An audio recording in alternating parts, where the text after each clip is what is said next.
Welcome back to this one topic at a time JavaScript series. Previously, we learned about primitive data types, and today we are going to talk about arrays as a data type.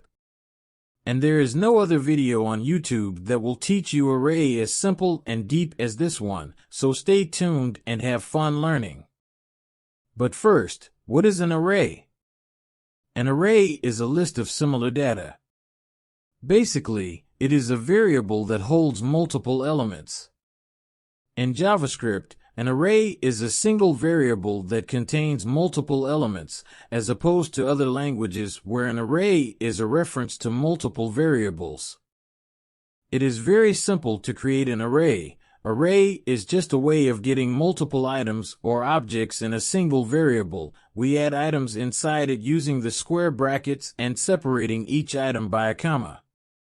Let's understand by an example and create an array. Const shopping equal, open bracket, book, pen, desk, pencil, and bag.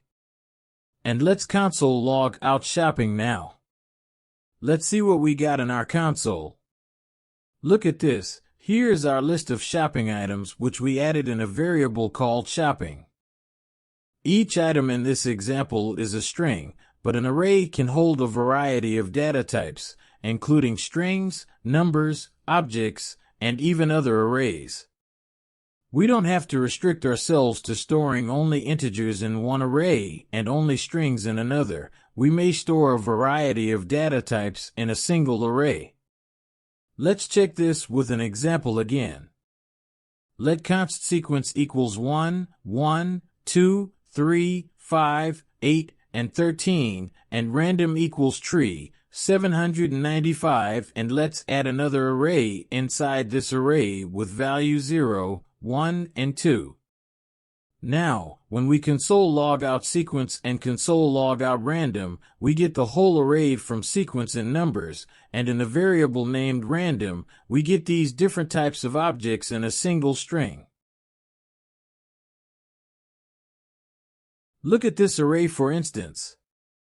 This is a quite small array, so it's quite easy to manage and we can easily count the number of elements inside it. But what if we have a large array? In that case, we can check the length of an array using length property of JS. There are many pre-built functions in JavaScript and we can use their property in our programs, and length is one of many. Let's see this property in action. By just adding the dot length behind the variable name, you will get the length of that array. So if we add dot length and run this code, we get output 5, which is the length of our array. Now that we know about the array and its length, let's talk about how we can access those items from that array. Items in an array are numbered starting from 0, and this number is called the item's index. Now, let's see how we can access and modify an array. In an array, the very first element is stored at index 0, the second element at index 1, and so on. To access those individual elements in the array, just add index number inside the brackets. Let's go to our previous example to check this out.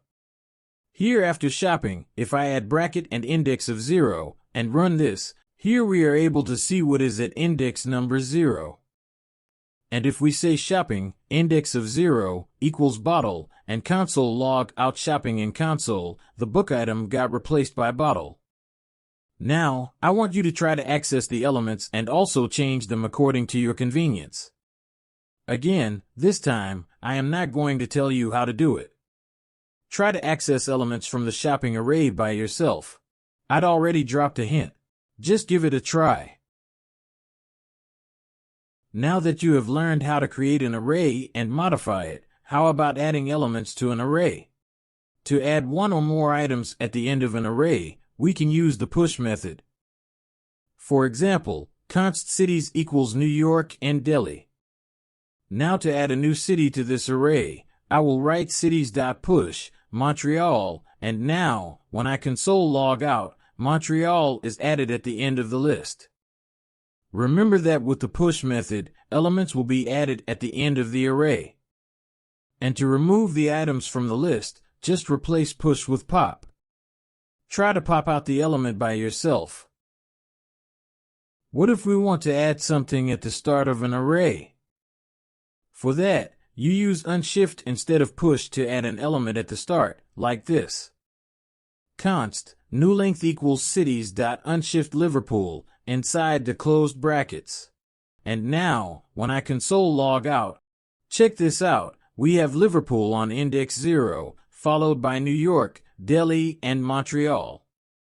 And if you want to remove items from beginning, just use shift instead of pop and you will able to remove the items from the start in an array.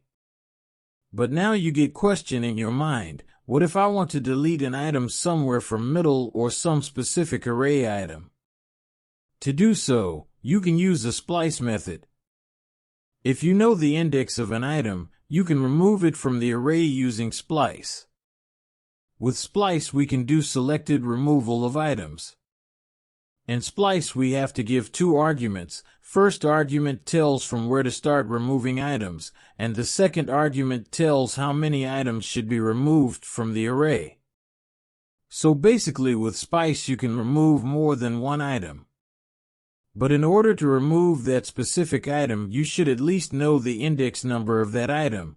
If you don't know index number, we can use the INDEXOF method to find index number. Let's see this both method in action. In this array, to know the index number of Delhi, use INDEXOF by typing cities.indexOf Delhi. And if console log out now, see we get the index number of Delhi. And if we use SPLICE now, cities.splice 1, 3. Here, 1 is starting point and 3 is number of items you want to delete from that point. We are now left with just Liverpool as all items from 1 to 3 is deleted. Next in this course we are going to look at objects and functions in JS. Stay tuned and don't forget to like this video and share and subscribe for the amazing content.